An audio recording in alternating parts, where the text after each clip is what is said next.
वक्फ क्या होता है, वक्फ बोर्ड क्या होता है, वक्फ बोर्ड के क्या काम होते हैं, कौन से नए महत्वपूर्ण संशोधन किए गए हैं और पुराने नियम क्या थे, सभी के बारे में जानते हैं बिना टाइम ख़राब किए। चलिए चलते हैं अपने वीडियो की ओर।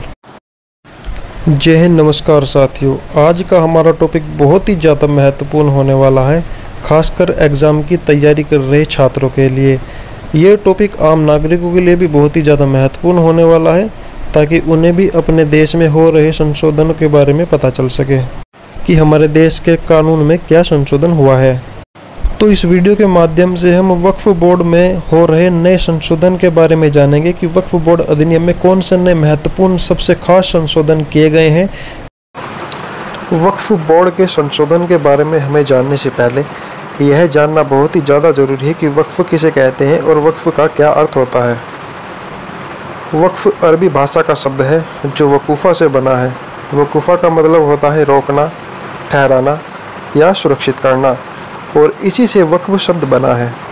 इसका अर्थ किसी संपत्ति को जन कल्याण के लिए सुरक्षित रखना होता है। इस्लाम में वक्फ उस संपत्ति को कहते हैं जिसे किसी व्यक्ति ने धार्मिक या समाज सेवा के उद्देश्य से दान कर दिया हो। एक बार वक्फ घोषित होने के बाद वह संपत्ति बेची या हस्तांतरित नहीं की जा सकती, यानी ट्रांसफ़र नहीं की जा सकती, और उसका उपयोग केवल समाज के लाभ के लिए किया जाता है। अब हम जानते हैं कि वक्फ बोर्ड क्या होता है और वक्फ बोर्ड क्या काम करता है। ये बोर्ड वक्फ संपत्तियों के संरक्षक के रूप में कार्य करते हैं और वक्फ अधिनियम के अनुसार उनके प्रबंधन, संरक्षण और उपयोग के जिम्मेदार हैं। यानी जो वक्फ अधिनियम है उसके जो नियम है, उस नियम के अकॉर्डिंग ये उस संपत्ति की सुरक्षा करते हैं और उनकी देखभाल करते हैं। प्रत्येक राज्य का अपना वक्फ बोर्ड होता है जो अपने क्षेत्राधिकार में, यानी अपने अधिकार में वक्फ संपत्तियों पर प्रशासनिक नियंत्रण रखता है। 5 अप्रैल 2025 को राष्ट्रपति द्रौपदी मुर्मू ने नए वक्फ संशोधन विधेयक को मंजूरी प्रदान कर दी है, जिससे अब यह कानून बन गया है।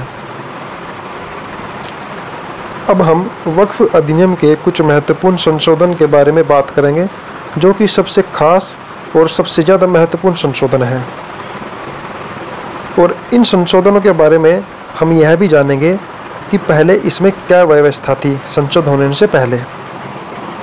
पहला संशोधन हुआ है, महिला उत्तराधिकारी को संपत्ति के अधिकार से वंचित नहीं किया जा सकता। वक्फ बोर्ड में पहले यह प्रावधान था कि अगर किसी संपत्ति का कोई पुरुष उत्तराधिकार नहीं होता था तो वो संपत्ति वक्फ को दी जा सकती थी या वक्फ उस पर अपना अधिकार कर लेता था। लेकिन अब महिलाओं को भी संपत्ति में अधिकार से वंचित नहीं किया जा सकता। अगर किसी संपत्ति की उत्तराधिकार कोई महिला है तो वो संपत्ति उस महिला के पास जाएगी, ना कि वक्फ बोर्ड के पास। दूसरा संशोधन है, सरकारी संपत्ति को वक्फ नहीं किया जा सकता। पहले संशोधन होने से पहले यह प्रक्रिया थी कि वक्फ सरकारी संपत्ति को भी अपनी बना सकता था, सरकारी संपत्ति के ऊपर भी अपना दावा कर सकता था कि यह संपत्ति वक्फ बोर्ड की है। लेकिन अब ऐसा नहीं है, सरकारी संपत्ति को वक्फ नहीं किया जा सकता। अगर सरकारी संपत्ति को वक्फ किया गया है तो उन्हें वापस लिया जाएगा। तीसरा महत्वपूर्ण संशोधन है, संपत्ति का स्वामित्व तय करने का अधिकार कलेक्टर यानी जिला अधिकारी को होगा, यानी सीधा सीधा राज्य सरकार के हाथों में होगा, क्योंकि राज्य सरकार के अधीन ही डीएम कार्य करते हैं। चौथा महत्वपूर्ण संशोधन है, वक्फ परिषद में 22 सदस्य होंगे, जिनमें 2 मुस्लिम महिलाएं होंगी तथा 2 गैर मुस्लिम सदस्य अनिवार्य होंगे। दोस्तों, संशोधन होने से पहले वक्फ बोर्ड में यह प्रक्रिया थी कि वक्फ बोर्ड के जितने भी सदस्य होते थे वो मुस्लिम होते थे और वही निर्णय करते थे। लेकिन अब संशोधन करके इसमें यह प्रावधान किया गया है कि उस परिषद में 2 गैर मुस्लिम सदस्य होंगे और 2 महिला मुस्लिम सदस्य भी जरूर होंगी। 5वां नया संशोधन है, वक्फ बोर्ड द्वारा किए गए निर्णय की अपील 90 दिनों के भीतर की जा सकेगी। पहले यह प्रावधान नहीं था, ये एक बहुत ही ज़रूरी प्रावधान है। पहले इसमें ऐसा प्रावधान था कि अगर वक्फ बोर्ड किसी संपत्ति को लेकर, किसी प्रॉपर्टी को लेकर अपना कोई निर्णय दे देता था तो कोई भी व्यक्ति उस निर्णय के खिलाफ किसी भी कोर्ट में नहीं जा सकता था, यानी उसकी अपील नहीं हो सकती थी। वक्फ बोर्ड का फैसला ही सुप्रीम होता था और उस फैसले के खिलाफ कोई भी व्यक्ति कहीं पर भी नहीं जा सकता था। लेकिन नए वक्फ संशोधन कानून में अब वक्फ बोर्ड के निर्णय की अपील भी 90 दिनों के अंदर न्यायालय में की जा सकती है, लेकिन पहले ऐसा कोई प्रावधान नहीं था।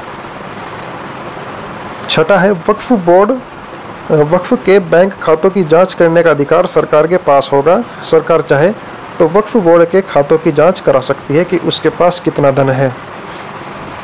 तो दोस्तों, यही थे कुछ महत्वपूर्ण संशोधन जो कि वक्फ बोर्ड में किए गए हैं।